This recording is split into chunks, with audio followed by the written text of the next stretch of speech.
All right, we on like popcorn. So we're here this morning with Mother Luttie Palmer in her very lovely home, still beautiful, very just lovely. Mother Luttie, could you tell us your name, when you were born, and where? My name is Luttie Mae Palmer. I was born in Culpeper, Virginia, March the 17th, 1924. Praise his holy name. In Culpeper, when did you get to Harrisburg? I can't remember that. It's all right. Don't worry about it. Don't worry about it. It's not that important. Yeah, it's not that important. Oh, I came to Harrisburg in 1951. 1951. 1951. Very good. So, that was the first time you laid eyes on Harrisburg? No, I had been here to visit I had been to Harrisburg to visit my aunt and uncle. Okay. John's aunt and uncle. All right. Now, when you got to Harrisburg, what did you do? Well, I lived on Baum Street. Yeah, Oh. I lived on Baum Street until 1960. Then I moved to on Regina Street in 1964. Have you always been in the home, or did you work? I worked at Pomeroy's from 1953 to 1972. And you retired? I retired from Pomeroy's.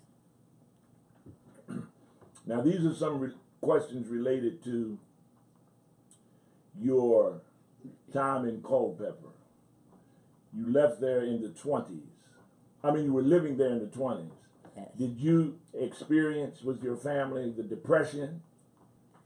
Not really. My father was a barber, and we lived in we didn't have to worry about depression, nothing to eat. We always had plenty to eat. We had our own gardens and fruit and vegetables, so we never had to worry about the depression.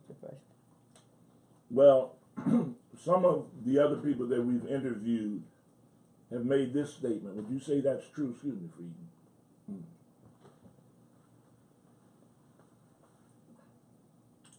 That the conditions of black folk, who that time were called colored probably. Right. Conditions of colored people were not that different when the Depression came from when before the Depression came. So right. They really didn't, it didn't mean anything to them. No.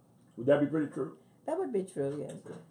So, when you were growing up in Culpeper, did you ever think or imagine that there could be a black president? No, I would never have thought that in life. Did you encourage your children to be whatever they wanted to be and do their very best? Yes, I did. But being president wasn't part of that conversation? No. Yeah. So when you found out that there was a black man running for president and it looked like he was going to win, after you voted, did you vote for him? Yes, I did. And when he won, what did you do? Jumped up and down. Go ahead. Huh? Celebrate. Yes. Good times come on. Cool in the Gang, 1969. But that's an interesting piece. Now, these last three questions have to deal with your longevity, with you living such a long time. What do you attribute that? Not that I have a question after that, but I want to finish this one. What do you attribute your longevity to? How long you've lived? Why has that been able for you to be able to accomplish that? Well, I believe God had a lot to do with longevity. Then I didn't drink, smoke, or do any of those things. Yes. In my lifetime. A number of the people that we've interviewed said that. Our last person, they didn't drink or smoke. No. And what about special diet? Did you avoid certain things or eat more of certain things, fruits and vegetables like that? I didn't. Whatever my father put on the table, we had to eat it or else. Okay, or else you didn't eat. You didn't eat. At that table. At that table. Yes, ma'am.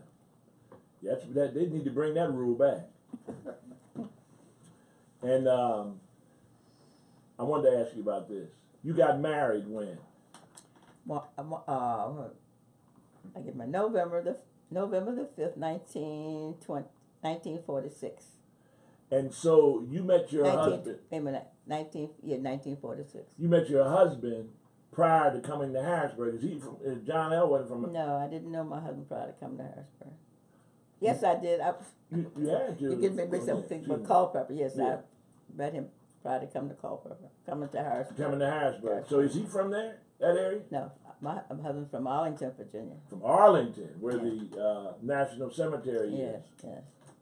Okay. And so was he in the service? No. All right. I ain't gonna get too personal down that line. That's okay. I'm gonna I'll leave that. But when you met your husband and you got married, you had children. Right. How many children did you have? I had 3 children, 2 boys and a girl. And just for the record, who's the oldest? Elizabeth. Aha. Yeah, she's about 46, 45 or 46 he was born. Yeah. And then John born in 44, 45? Y'all get me so mixed up. 45. 45. You were 45. He was 43. You know, I'm going to tell you. No, I'm 43. He was 43, 44, 45. Oh, okay. They're close together. My mother had 2 boys and a girl too, but we was a little stretched further apart than that. My sister was 6 years older than me. My brother 4. But I was grown before they were. Just kidding. I thought I was. So you're being blessed by God for your longevity. Ate whatever your father put on the table. Right. As I recall, you were, and probably still are, when you do it, a fantastic cook. Well, I wouldn't say that. I can cook, but I wouldn't say I was fantastic. I remember you cooking. And do you have a favorite Bible verse? Yes. God is our refuge. We will not fear. Yes. Even though the earth be removed. The kingdom, got me nervous for one thing. That's all right. Although the earth be removed, the nations rage, and the kingdom be removed. Be still and know that I'm God. Be still and know that I'm God. That's a psalm. It's, you know what? Or is it Isaiah? It's just,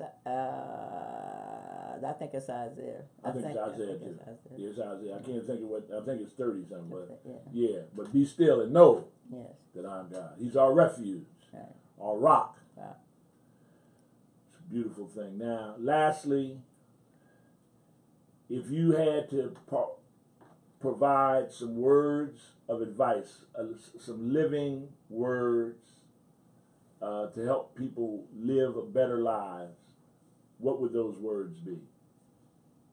Believe in God the Father and love everyone, regardless of who they are, what color they are, because we're all God's children. Well, Ms. Luttie, we want to thank you. Did I miss any question? No, thank you. Want to thank you. It's amazing.